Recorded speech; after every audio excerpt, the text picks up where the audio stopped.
बिस्मिल्लाहिर्रहमानिर्रहीम। आज से हम सी प्लस प्लस का ट्यूटोरियल स्टार्ट करेंगे और मेरी कोशिश होगी कि आप लोगों को आसान से आसान तरीके से सी प्लस प्लस को समझा सकूं।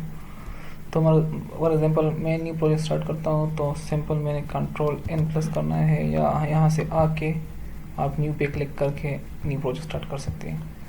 तो ये मैंने जिस तरह कंट्रोल प्रेस कर लिया तो मुझे पहले से ये प्री प्रोसेसर जो डायरेक्टिव्स है और मेन फंक्शन है, नेम स्पेस स्टडीज़, ये पहले से मौजूद थे। तो ये मैं आपको बाद में बताता चलता हूँ कि ये किस तरह पहले से मौजूद थे। इसको मैंने इंसर्ट किया, मैं जो नई टेप खोलूँगा कंट्रोल इनसे तो ये पहले से मौजूद रहेगा यहाँ पे।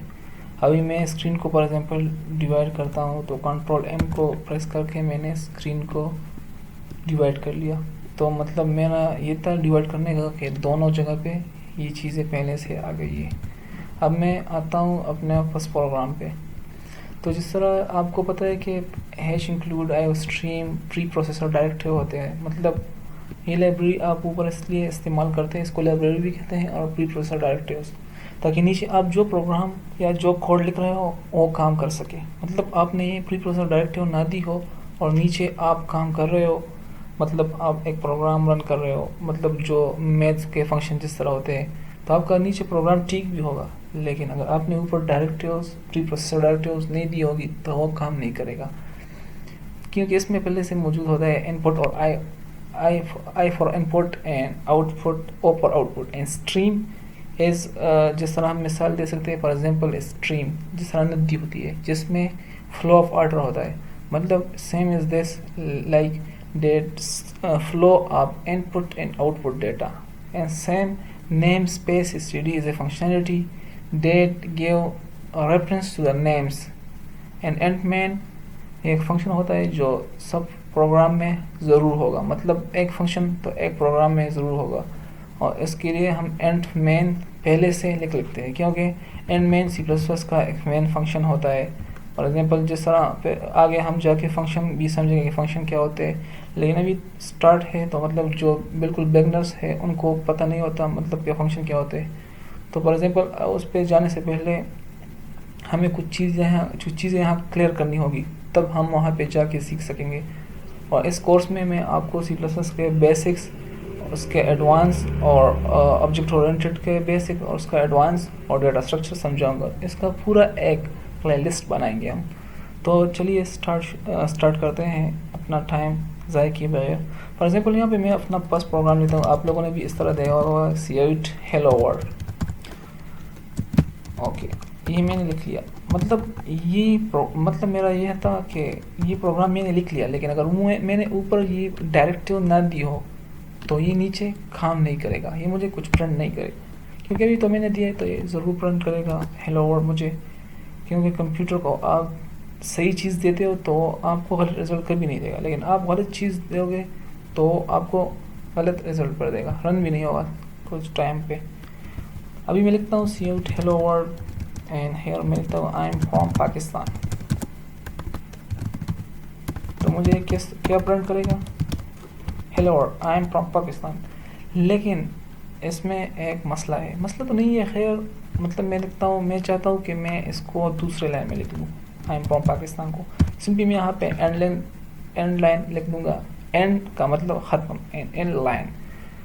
अब मैं चाहता हूँ कि मैं आपको एक और तरीके भी समझा सकूँ एंड लाइन का, तो मैं यहाँ पे सिर्फ बैक स्लैश लिख के स्लैश एन लिख दूँगा, बैक स्लैश एन, तो मतलब ये नेक्स्ट लाइन में चले जाएगा। मुझे किस तरह पता चलेगा कि ये नेक्स्ट लाइन में है, तो मैं इसके लिए जो है एक और चीज़ लिखता हूँ, C8 it is in next line. Okay, it is in next line. So ये मुझे इस तरह पता चलेगा। अब मैं जो है कमेंट करने के बारे में बताना चाहता हूँ कि मतलब मैंने एक लाइन को कमेंट करना है। कमेंट हम क्यों करते हैं, कि इसलिए करते हैं कि ताकि हम फॉर एग्जांपल हम एक बड़ा कोड लिख लेते हैं 2000 लाइन का या 3000 लाइन का या इससे भी बड़ा, तो मतलब उसमें हम डिफरेंट फंक्शन इस्तेमाल करते हैं, क्लासेस इस्तेमाल करते हैं, एरेज, सब कुछ इस तरह चीज़ें इस्तेमाल करते हैं, तो फिर हमें पता नहीं चलता कि हमने ये चीज़ किस चीज़ के लिए इस्तेमाल की है। तो इसके लिए हम कमेंट यूज़ करते हैं। कमेंट फॉर एग्जांपल मैं जो है इस लाइन को कमेंट करना चाहता हूँ, या ऊपर इससे लिख लेता हूँ कि ये कमेंट है। फॉर एग्जांपल मैं लिखता हूँ यहाँ पे कमेंट में कि it will print as hello world. So एक कमेंट है। कमेंट को हम बहुत तरीक़ों से लिख सकते हैं। फॉर एग्जांपल मैं इस पूरी चीज़ को कमेंट करना चाहता हूँ। कमेंट जो है आपकी कोड में कंपाइल नहीं होगा, वो कंपाइलर इसको डिटेक्ट नहीं कर सकता। अब मैं चाहता हूँ कि मैं इसको पूरा कमेंट कर लूँ इस चीज़ को। तो यहाँ पे मैं सिंपली क्या करूँगा, इस तरह के स्टार लगा के, पावर स्लेस स्टार और पावर स्लेस से पहले स्टार, तो ये पूरा का पूरा कमेंट हो जाएगा। चलो अब बढ़ते हैं अपने प्रोग्राम की तरफ। फॉर एग्जांपल मैं चाहता हूँ कि 2 नंबर में ऐड करना चाहता हूँ, तो C++ में हम 2 नंबर किस तरह ऐड कर सकते हैं। डिफरेंट टाइप ऑफ वेरिएबल है C++ में। इसमें जो मतलब बहुत फेमस है, जो बहुत ज़्यादा इस्तेमाल होते हैं, वो इंटीजर है, फ्लोट है, बूल है, चार है, स्ट्रिंग्स बहुत सारे, मतलब स्ट्रिंग को भी आप ले सकते हैं, चार, बूल, एंड डबल। तो इन चारों को तो हम बाद में देखेंगे, लेकिन पहले जो है एंड को, अब एंड पे हम प्रोग्राम कर रहे हैं, तो एंड को देखते हैं कि एंड किस तरह काम करता है। फॉर एग्जांपल मैं 2 नंबर ऐड करना चाहता हूँ, एंड नंबर 1 यूनिक नेम होंगे, क्योंकि फिर ये आइडेंटिफाई नहीं करेगा, एरर देगा कि कौन सा ना। तो इसलिए मैंने एंड नंबर 1 एंड नंबर 2 लिख दिया। इसको हम मतलब एक चीज़ में सेव करते हैं। फॉर एग्जाम्पल हम एडिशन करते हैं, यहाँ पे मैंने एडिशन लिख दिया। अब हम इसको इस तरह भी लिख सकते हैं, मतलब बाज़ लोग जो है इसको इस तरह लिखते हैं। स्पेस चाहे जितना भी हम दें, एक कोई मसला नहीं करेगा, क्योंकि ये स्पेस पे मसला नहीं करता C++।